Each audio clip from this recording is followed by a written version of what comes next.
Get a little bit. I want to hear from Sarah first, and then let's get everybody going, and then a quick. I want you in here.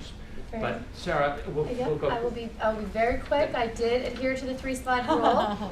If you could bring up my 3 pithy slides, that would be fantastic. And I will try to put myself in the hot seat already and answer some of the questions that have come up. So Laura, you started out by saying, you want us to address what works. So we were very, very pleased and honored to be asked to come up with a case study on what works in recycling, and we're working with the London Business School to write a case on recycling in the city of San Antonio. So it's a fantastic case study for what works in recycling. So recycling in an unprecedented era of focus on going green, recycling has somewhat been left out of the conversation. So we're not sure why this is happening, but when you look at the decade of growth of what we've had in recycling for the last 5 to 10 years, it's pretty flat nationwide. Best practice cities are achieving recycling rates of 70, 80%. The majority of our waste is recyclable. However, here in the US and many parts of the world, recycling rates are just in the single double digits. Here we're at 30%. But in places like San Antonio, where there's a strong public-private partnership, where the private sector comes in with commitments from the municipalities, we achieve recycling rates here in San Antonio. I'll show recycling rates that have grown by 300% in the last 5 years. So Tom said, focus on municipalities.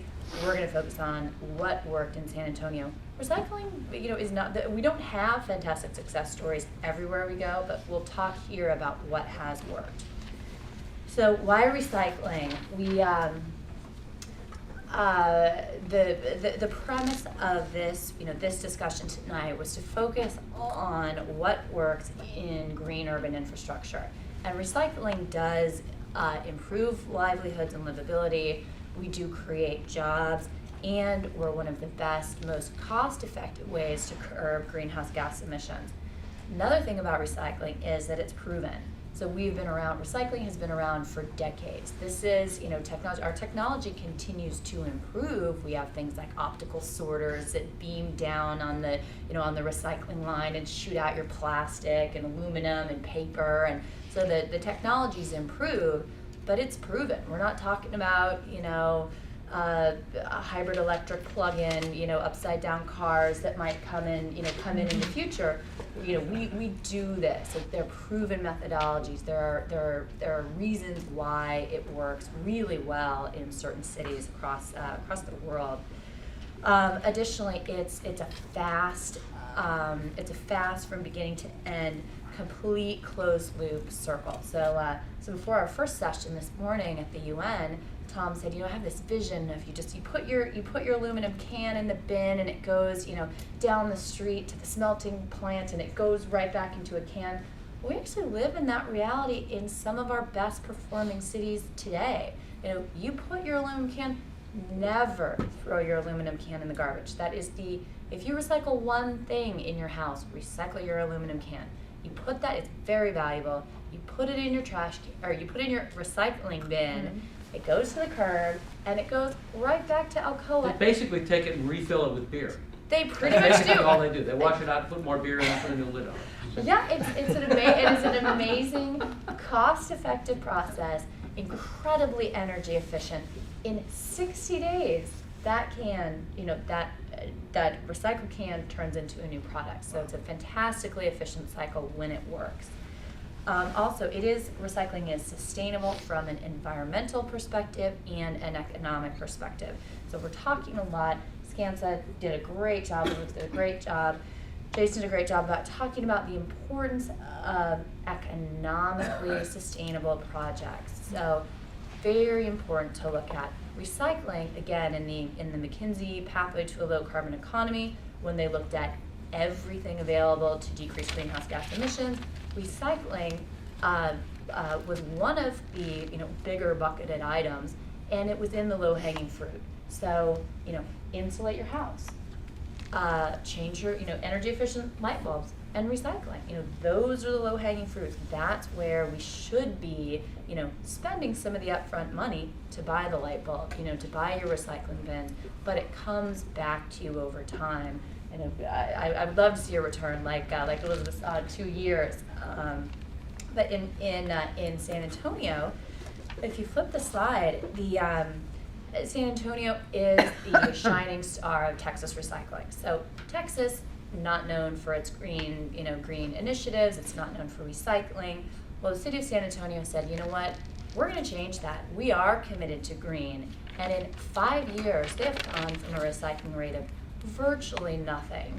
You can see in the chart on the left, the tons of recycling, to a growth rate of 300%. So they've rolled out recycling to most residents, most businesses, and they have created a 10-year plan for a pathway to zero waste. So they have very methodically gone through the process of building consensus and creating this plan where they really establish a culture where discarded materials are viewed as resources instead of waste. So that's they have a great, I won't get into it, but they have a fantastic, anyone that's really interested in the detail of the San Antonio plan, they can read the business school case, and they can also go to their website and download their plan, and it's a fantastic blueprint for what works. Very important, in the city of San Antonio, they made a long-term commitment to recycling. They made a long-term commitment to Green Star. So we went in and we said, hey, let's work together. They said, well, let's work together. So it really is a great example of a public-private partnership. We signed a 10-year contract, and you can see the deputy mayor here this evening very eloquently said, we need money for these projects. This afternoon at the UN, I think he said it a little bit more bluntly. He said, we need money. We need money to get this off the ground.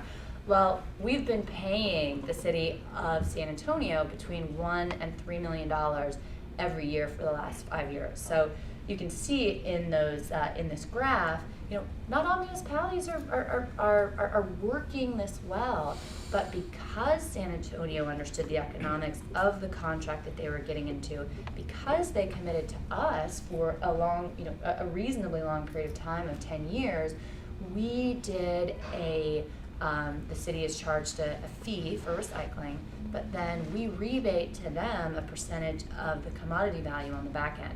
So you can see every year those numbers go up pretty much in correlation to the tons of recycling.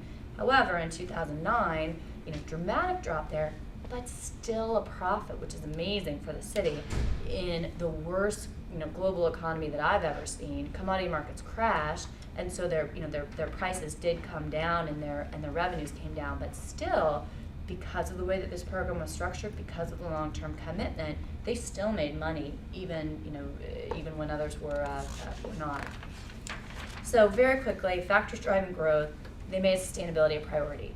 They did their plan, they got broad consensus throughout, from the mayor of San Antonio, who came out to open our recycling facility last year. Strong commitment from the mayor, who actually would have liked to have been at the UN presentation today and here tonight.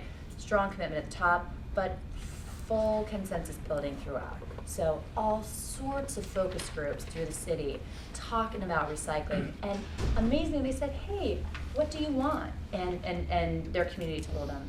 Policy commitments, they did make some policy commitments which were great. Education.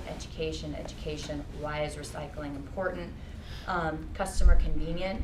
We made it convenient for the customer. The city made it convenient for the customer to recycle, so they did it. And the long-term public-private partnership really drove home the success. What's really interesting is, and I gather this is your best case, and there are others that are certainly one of your better cases. But what's really interesting is that is looked at properly. This is a profitable business. Mm-hmm. And profitable for you, profitable for cities. It's sort of like, it's one of these other no-brainers. If this makes sense, why isn't it happening as much as it should? And we'll get to that. Hooper quickly, and then Perry quickly, and then we'll